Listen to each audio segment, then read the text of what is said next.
when you look at three-dimensional images on a two-dimensional canvas, it's really an optical illusion.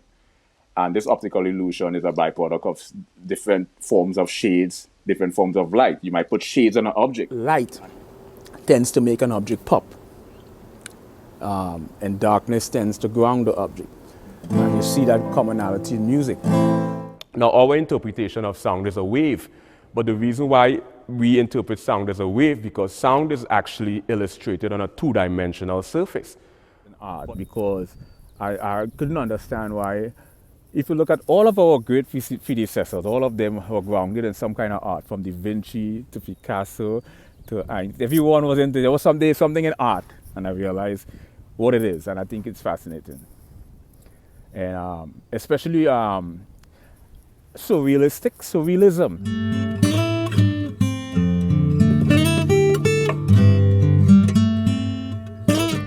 It helps you embody music as a whole far more effectively. Here's one of the phenomena in music is octaves.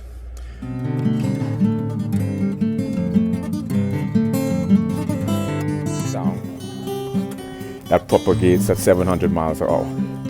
That's amplitude, frequency, that velocity. So you have like this expanding bubble that propagates